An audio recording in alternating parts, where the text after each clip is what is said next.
अस्सलामुअलैकुम स्टूडेंट्स, बेटा प्रीनेट क्लास।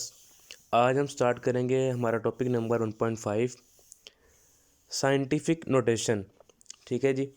अब बेटा इसमें क्या चीज़ करनी है आपने, आपको कोई भी नंबर वगैरह दिया रहता है, ठीक है।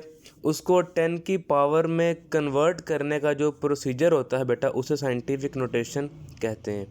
अब आपके पास जो ये बोल्ड वर्ड्स लिखे हुए हैं बेटा, ये आपके पास डेफिनेशन है।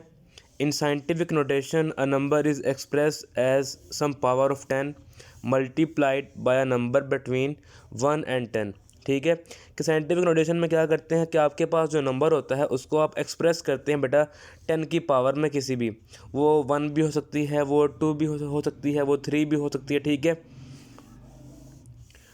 एंड इसके अलावा बेटा आपने क्या करना है, आपके पास ये शॉर्ट क्वेश्चन आएगा, साथ आपने इसकी एग्जांपल देनी है। अब नीचे आपको एग्जांपल दी गई है, फॉर एग्जांपल अ नंबर 62750। अब देखें इसमें आपके पास टोटल 5 डिजिट है। ठीक है, साइंटिफिक नोटेशन में कन्वर्ट करने के लिए ज़रूरी तो नहीं है।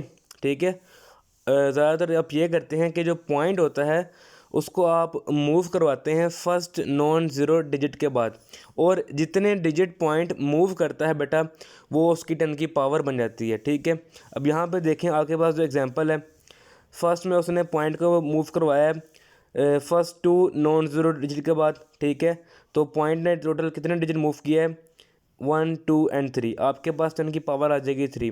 इसी तरह जो सेकंड एग्जांपल है बेटा, उसमें 6.275 है। अब यहाँ पे जो पॉइंट है वो कितने डिजिट मूव किया है, पॉइंट जो है बेटा 4 डिजिट मूव किया है, तो यहाँ पे आपके पास 10 की जो पावर है वो क्या आ जाएगी, 4 आ जाएगी।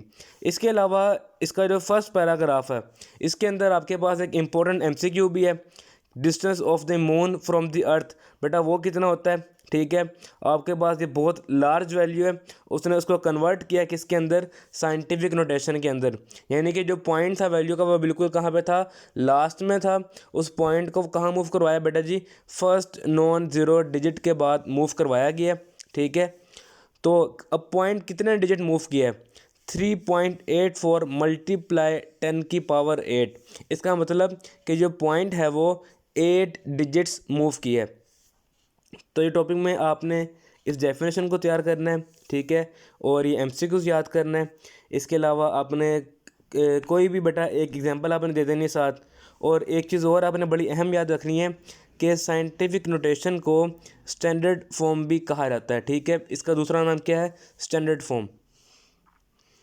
होपफुली बेटा आपको आज का लेक्चर समझ में आया होगा। इस पर अपना फीडबैक ज़रूर दीजिएगा। Thank you.